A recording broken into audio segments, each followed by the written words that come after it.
हम सभी अक्सर जीवन के तमाम उतार चढ़ावों से गुजरते हैं और कई बार अक्सर ऐसा सोचते हैं कि क्या ये जो सिलसिला है हमेशा यूं ही चलता रहेगा। लेकिन नहीं, कभी न कभी ऐसा होता है जब हम ये सोचने पे विवश हो जाते हैं कि आखिर इन सिलसिले को बंद करने का क्या मार्ग होता है। नमस्कार दोस्तों, मैं ओम प्रकाश स्वागत करता हूं आप सबका आपके ही यूट्यूब चैनल पे। मैं आज जो बातें बताने जा रहा हूं सिर्फ 3, और इन तीनों को आपने यदि अपने इस सिलसिले को तोड़ने के लिए अमल में लाया तो जाहिर सी बात है अपने जीवन के उतार चढ़ाव जरूर कुछ कम होंगे। कहते हैं कि ये जो विचार हैं वही आपकी शक्ति है। तो आइए जानते हैं क्या है। पहला है समय, दूसरा है आपका जो सेहत, और तीसरा है आपका धन। यदि इन उतार चढ़ावों में 3 चीज़ों का प्रबंधन आपने कर लिया, पहला समय, दूसरा आपकी सेहत और तीसरा आपका धन, तो फिर आप जाहिर सी है बात कि आप हमेशा आगे ही आगे बढ़ेंगे।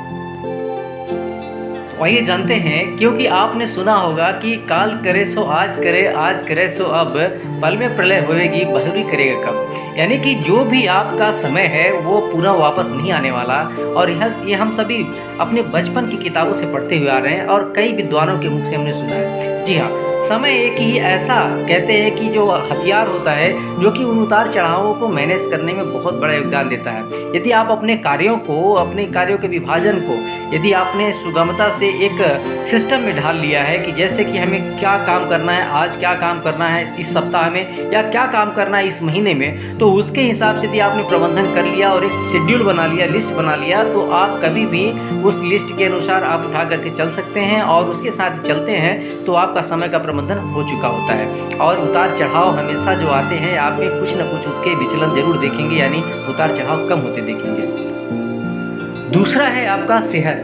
कहते हैं कि आप चाहे दुनिया में कहीं भी चले जाइए या दुनिया में कहीं भी आप जो है कि अपने आप दिमाग में, मस्तिष्क में कहीं से भी आप ऊर्जा ले आइए, यदि आपका सेहत सही नहीं हुआ तो आप जाहिर सी बात है आप अपने उस मुकाम तक आगे बढ़ ही नहीं पाएंगे। क्योंकि सेहत एक ऐसा कारक है जो कि सभी चीज़ों पे आपका प्रभाव डाल देता है। यदि आपका स्वस्थ दिमाग जरूर है और स्वस्थ आपके मानसिकता के अनुसार आप कार्य भी करना चाहते हैं, परंतु आपका सेहत यदि साथ नहीं देता है तो जाहिर सी बात है आप उस दक्षता यानी अपनी पूरी एफिशिएंसी से आप उस काम को नहीं कर पाएंगे। तो दूसरा सबसे बड़ा है सेहत, इसलिए आप अपने सेहत के ऊपर सबसे ज़्यादा ध्यान दीजिए। समय के प्रबंधन में सेहत को वरीयता दे करके उसको अपना एक प्रमुख स्थान दीजिए, ताकि जब सेहत आपका सही रहेगा तो आपकी मानसिक जो बुद्धि है, बौद्धिक विकास जो हुआ है उसके अनुसार आपका शरीर उस कार्य को करने के लिए हमेशा तत्पर रहेगा और आप उस कार्य को पूरी तरह से कर चुके होंगे। तीसरा प्रमुख घटक है आपका दौलत यानी धन।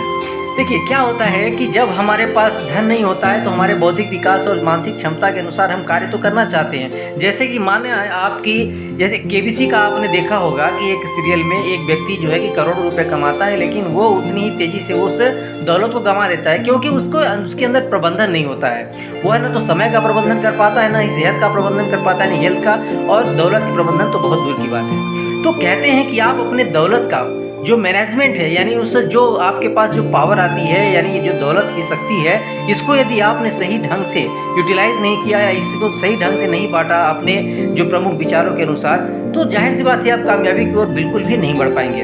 ये प्रमुख घटक इसलिए भी होता है क्योंकि कहते हैं कि दौलत ही वो चीज़ होती है जो आपके विचारों को ऊर्जा प्रदान करती है और आपके विचारों को एक उत्पाद में परिवर्तित करती है या एक सेवा क्षेत्र में परिवर्तित करती है ना कमाल की बात।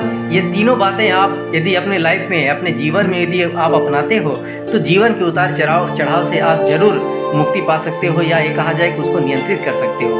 तो इन्हीं बातों के साथ नमस्कार, पुनः जय हिंद, धन्यवाद।